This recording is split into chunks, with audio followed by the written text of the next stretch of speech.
started.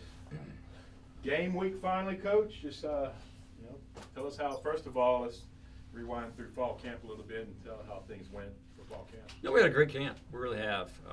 We're healthy right now, which is a big plus this time of year, right? But the guys have worked hard. I feel like both sides of the ball, offense, defense, we are pretty far along as far as our understanding the schemes and playing at a fast-paced level and picking up things quickly. I mean, a lot more than we were a year ago, right? Special teams has had a great camp as well. They're sound, and we need a football game, right? We need a football game right now.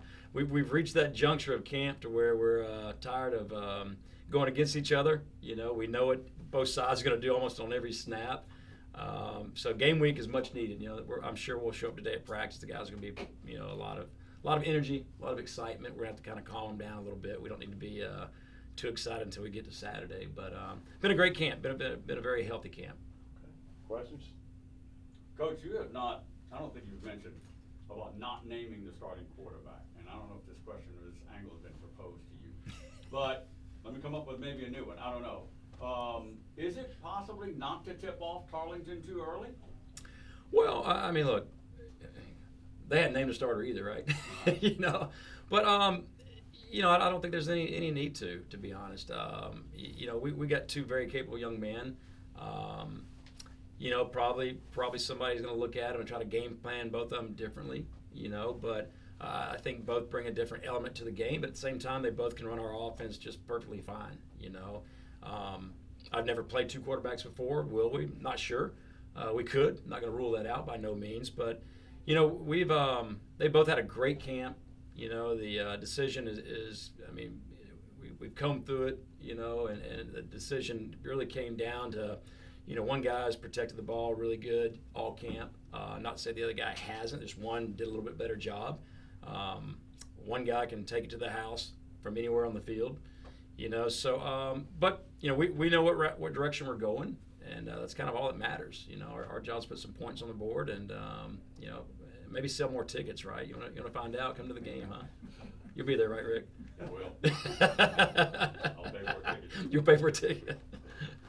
Coach, just talking to a few of the guys throughout the preseason, they were talking about just getting right into working again after the Jackrabbits won the national championship. They said we want to get right back to work. But first and foremost, just how do you, after the slow start, obviously the beginning of last season, just get them to hone in on a week-by-week basis to get them to play consistently? Well, that's all we talk about, right? And maybe the slow start last year was because we didn't have the right guy at quarterback, or the team just had only been with me for 6 months and there wasn't that trust you need. I mean, there could be a lot of excuses for that, right? But I can tell you this, from January on, this team's been focused and locked in. We preach to them daily about, you work extremely hard, give your best effort where your feet are planted. Don't worry about an hour from now. Don't worry about a week from now or even a year from now. And line up and give your best effort and do the best job you can one play at a time. So, do we want to start fast? Yes, everybody wants to start fast, right? But I'm happy where we're at right now as a program. I'm happy that I feel like this team, from the coaches all the way down to the 8-string player, is a tight-knit group, and they understand the standards and expectations, and they understand that we can win together, but all it takes is for one person to go in the opposite direction, and it could cost us a game or a season. So I'm excited. I'm excited to see these guys get out there and perform. Is there a concern, you say it's a tight-knit group, but is there a concern when you play two quarterbacks that it divides the team? Does that worry you? I mean, I guess that there could be, right? But I haven't sensed any of that. I haven't sensed anybody pulling, for somebody to do bad at practice or hoping the other guy does better. I haven't. And even both quarterbacks have been each other's biggest fans, So, Jim, I don't know if we're going to do that or not. We'll see, right? But there is a possibility of that. I think Spurrier used to do it a lot back in the day. There's not too many that have ever done it. There definitely hasn't been anybody I've ever worked with or for in the air raid offense that's ever done that. But also it's kind of a new day and age in football, right? And if you got two great players, why not utilize them? Coach, back on, you mentioned earlier, Tarleton hadn't named a quarterback Right. starter yet. When you're in a situation like that, as you're into game week, how difficult? What kind of challenges is that? Well, I mean, both their guys are definitely pocket passers. We recruited one of them. The Daniel Greek kid's a big, tall guy that's got a strong arm, pocket passer. Played for Mike Leach there at Mississippi State. So he's very capable. The other young man, Victor, he played at Utah Tech last year, and he's got a strong arm, pocket passer guy. I don't think we got a different game plan for no matter who they name their starter. Tony and the defense are pretty locked into what their route concepts have been, their run game packages. I don't expect them to be a lot different than what they were a year ago. Their head coach has been calling the offense. Now he's turned it over to somebody that played with me and also worked with Mike Leach for the last 6 years. So I think they'll be very similar to what they were last year offensively. Coach, you talked about it even a couple weeks ago, but you have like a lot of young guys, especially on the defensive side. You talked about Javon last week and Micah Davey, who might have a great season this year. Just how exciting has it been just to see those guys really step up with a lot of time left at this university? Yeah, Vaughn played a lot last year. Vaughn started as a true freshman. So I think he'll be able to take that game experience and be even more confident player this year. He's a big DB. He's a physical DB, and he's a smart football player. And then Micah, 6 foot, 240 pounds, and one of the fastest guys on the field. I expect him to have a big season for us. And he finished the season really strong. When Cordell got injured and missed those last couple of games, Micah stepped in and did and played the lights out. So. But I can go up through the entire roster like that and mention a lot of different guys that have worked really hard. They've paid their dues. They might have got a little experience as a freshman, but now it's time for them to go out there. It's their time to shine. It's their time to get out there and play and have a lot of fun with it. You mentioned the quarterbacks that they have, and they haven't named one either, but you were in the transfer portal, so you saw both those guys. Are you familiar with both guys? More so with Greek than the Victor kid. But obviously, yeah, we watched a lot of film on them, and heck, in today's world, you can get film on anybody and watch every game they've ever played. So we've done that, but obviously they'll both be in a different system, right? So that's why we know they're both pocket passers, and they like to sit in the pocket and deliver the football downfield. I imagine they'll be a heavy run team with a lot of play action. I know you don't plan on it every year quarterback-wise, but last year 2 transfers that were battling for the starting job. This year another 2 transfers. Yeah. What have you kind of learned from that experience of just having that 2 years in a row? Well, I've mentioned this before. Going into this offseason, we knew we had to get some transfer quarterbacks, but I wanted some quarterbacks that had stats, quarterbacks that had played, didn't care what at level, just didn't want to take somebody and take a chance on somebody who might have been a backup at a Power 5, just hadn't played and looking for their chance. Obviously, that didn't work for us last year. So both these young men, Trey, he's played. I think he had 35 touchdowns last year. Dual threat young man's got the stats. And Nate, very, very similar. Nate was a junior college player of the year, won a national championship, and then went to Iowa State and didn't get to play because he backed up a guy that's going to get drafted, right? So these guys have stats. They played it at the collegiate level, so a little bit different take. But yeah, I'd like to have a quarterback for the next 6 years, and it's funny to see some of these rosters, and believe it or not, you've got some players, this is their 7th year of college football. Talk about making a living going to college, right? My dad wouldn't let me do that, but no, it's just the game's changed so much, that you got to tap into the portal some and transfers, but we got these guys for the next 2 to 3 years, that's for sure. And we did a good job recruiting some freshman quarterbacks that I think will be special players themselves. But no, I'm used to having quarterbacks to be 3 or 4 year starters, that's for sure. Your defensive backfield on the 2D, averaging 6 foot taller. I went back, looked previous years. It's the tallest. It's the biggest defensive back we've had in more than 10 years. Just the advantage of having guys like that. So. Well, we definitely were the smallest receiving core a year ago on every game. And, it seemed like their receivers were just giants. And then you got halfway through the season, we had all the injuries. Same thing happened to our DBs. Our opponent's receivers towered our defensive backs. So we went and got some length and some size. And, I think anytime you got a DB that's 6 foot or taller with long arms, it just helps them. So I think, Levi White's had a great camp. Jaden Matthews had a great camp. Javon Davis. So at least now we've got a lot of depth in that secondary. We're able to keep some guys fresh. But more importantly, we've got size and length to us. Where this game hasn't changed is getting pressure to the quarterback, right. Getting on it. And you mentioned these 2 guys that Tarleton's probably going to start are pocket guys. Expound on the importance of at least your front 4, maybe that second tier, getting to that. Yeah, I mean, look, they're going to be the same thing, right? It's about pressuring the quarterback, getting them off their launch point. You know, when you're playing a dual threat quarterback, sometimes you want to make sure you keep them in the pocket, don't let them get out, right? But no, I think it's very important. Very important we put pressure on them, you know, and mix that pressure up. You know, I keep them guessing right there. But you know, like I said, these guys, if you allow them to sit in the pocket and deliver the football, they both got great arms and they throw real nice ball. But you know, putting pressure on any quarterback, you know, is very important to the success of the defense, right? And creating some third and long situations. You know, this game's going to come down to who's making the critical plays and who's making the critical mistakes. You know, and you know, here we are, football season again. You guys get tired of hearing this, but the recipe to winning football games is win the turnover battle, right? Is third down conversion and then red zone scoring. You know, so those are 3 areas that we preach about day in, day out, and that's the 3 areas we focus on all the way through camp and all the way through the season. So, yeah, we got to pressure the quarterback, prevent the big plays, and stop their run. One of the ones I was more curious about is just the end of last season too, especially you said you need to get better at the offensive line, just more consistent. I know you're still trying to figure out who's going to play where. You were talking about center still is up for grabs kind of a couple weeks ago. But how do you feel about this group heading into week 1? I feel great about this group. I really do. You know, you got to stay healthy, right? Right now that group's healthy. Our top 8 guys, I'm very confident that any of them could be in the rotation and can play. We've got size. You know, a year ago we didn't have that size. You know, we had a guard playing left tackle. Our right guard that was a preseason all-conference player didn't play in the first 5 games because of wrist injury. He didn't even go through summer camp. You know, the list goes on and on. We showed up for camp last year, and the returning starting right tackle decides to not play football anymore on the day of camp.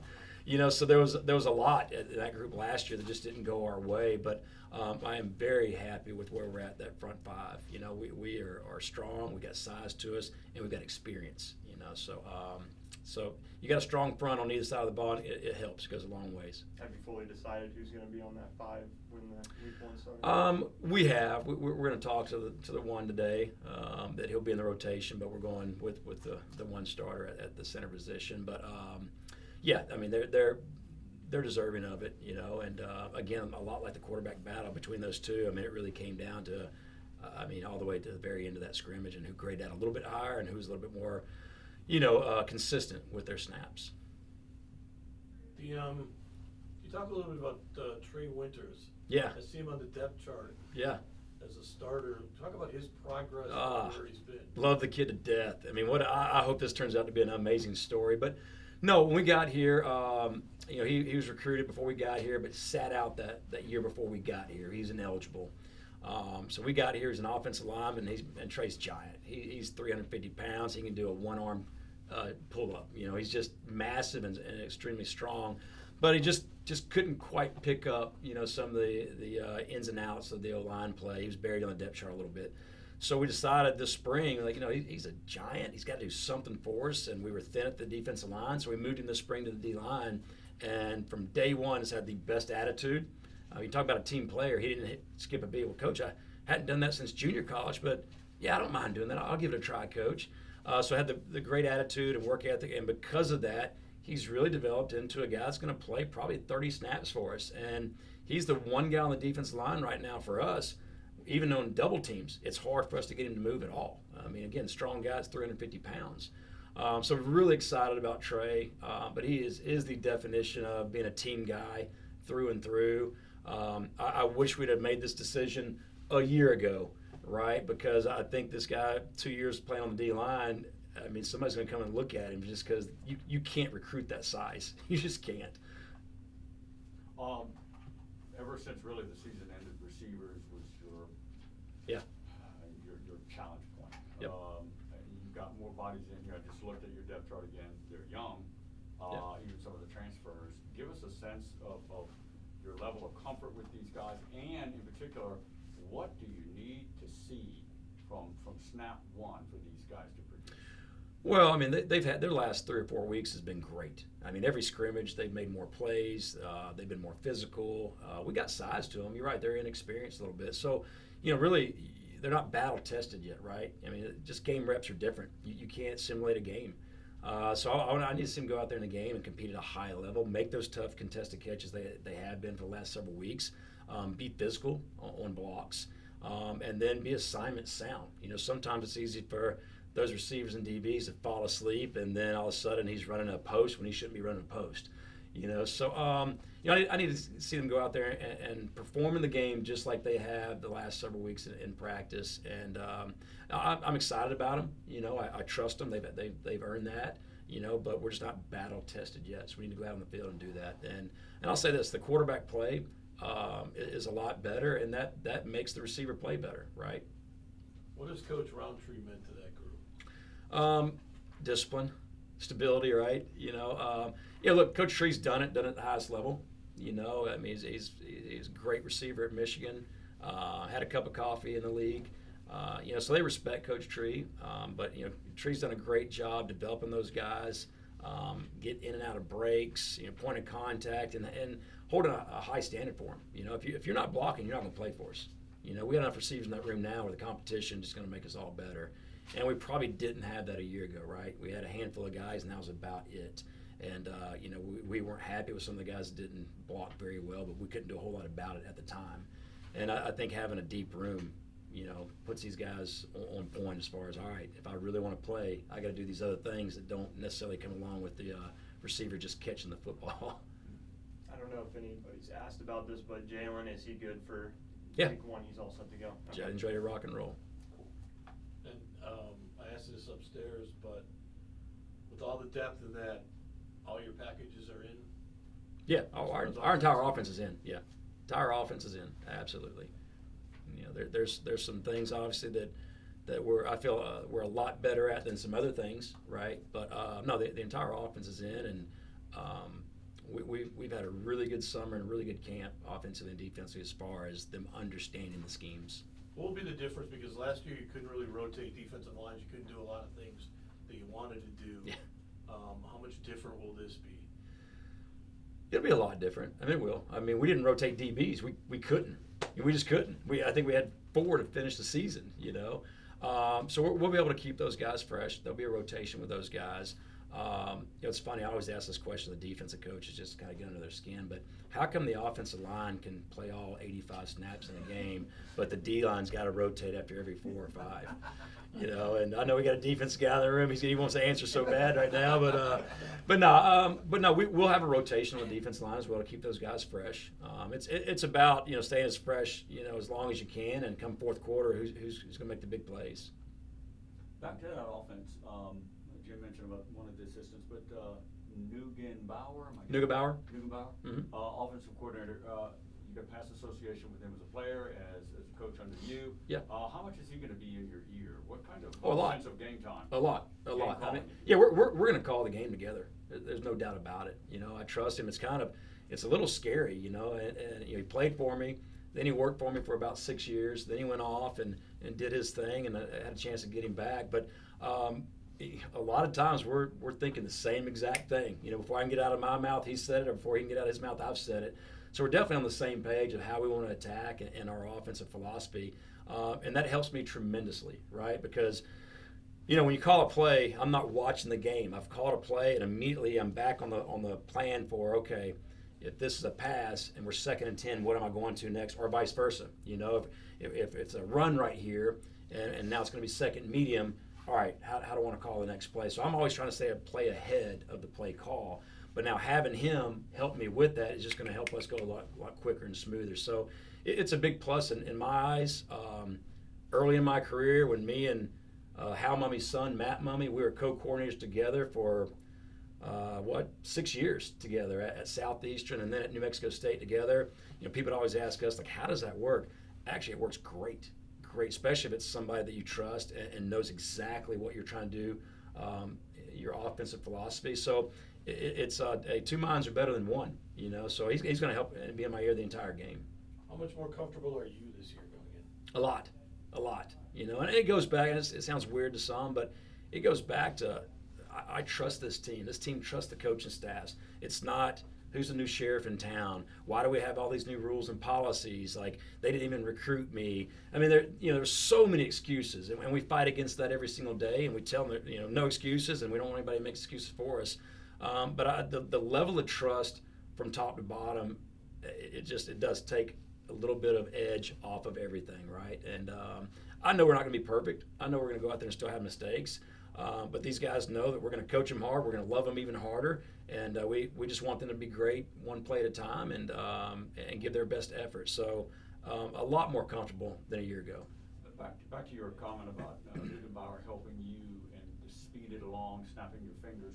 This new rule, this change of the clock rule and the speed of the game, how has it gone with the communication from the sideline and calling plays? Are you going to be seamless on that front? I sure hope so. I mean, I didn't really watch that many games the other night when they came on, but I definitely went to all of their stats. I wanted to see how many snaps they got. So Southern Cal had 69 snaps. San Jose, I think, had 66. Then you had Florida International, I think, had 44 snaps. That gives me a panic attack right there. And then you had La Tech had 83. La Tech's very similar to us offensively. Sonny came from the same tree. I don't think it's something you can ignore. I mean, it's definitely going to change the game. Their goal is to take about 12 plays away a game. But I don't feel like it's going to change a whole lot. We had officials here our last scrimmage, and we ran it just like they're running the clock in the first half.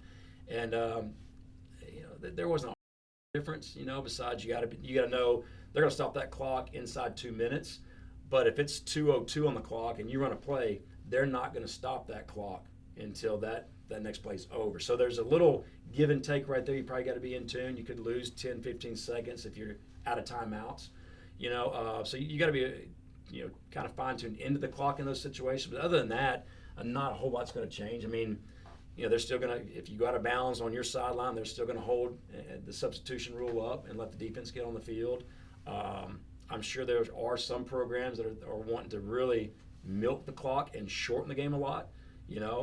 If we had this clock rule in our last 5 games a year ago, we probably would have tried every bit of that. We were just trying to figure out how to win and get off the field, right? But I mean, I don't think it's going to change a whole lot of people. I think triple option teams now scare you to death. I don't know if I ever want to play one of them again because you might end the game and have 40 snaps. Anything else? Anybody on Zoom have anything? Anybody? Yes, Coach, I've got a question. Keith Simbauer from Sims. Yeah. There's been a lot of discussion, magazines, local press, whatever it might be, on the rush ends, whether they're outside linebackers or defensive ends. And it looks like we're getting larger at the position, but I'm just wondering, how much cover responsibility are they going to have off the ball covering, wide receivers or crossing routes or whatever, with 250, 260-pound guys? Yeah, they are bigger, and we wanted that, right? I mean, anytime you jump into the odd and you've got to stand up, we call them rover. People call them a lot of different things. But you've got to stand up over there that weighs 220 pounds. Well, teams can run the ball right at him, right? So you got to have some size to you. Now, with that, you got to be smart. I mean, you can't match him up with a slot receiver and ask him to cover that guy in man coverage. So they won't be in a whole lot of man coverage at all. They'll be covered in some areas. They can cover a back out of the backfield at times, but still, you don't like that matchup a whole lot. But we also we have different packages. Like Kylan Armstead's one guy that we can move around a lot. Kylan's 6'5" and 227, but he can run with almost anybody just because of his length. But the other guys that are around 260, you're correct. We would not put them in a situation to cover a slot receiver. That'd be an offensive guy's dream. I wish it was that easy. Yeah. Okay, sounds good. Thank you. You bet. Anybody else? All right, Coach. Appreciate Awesome. it. Thank y'all.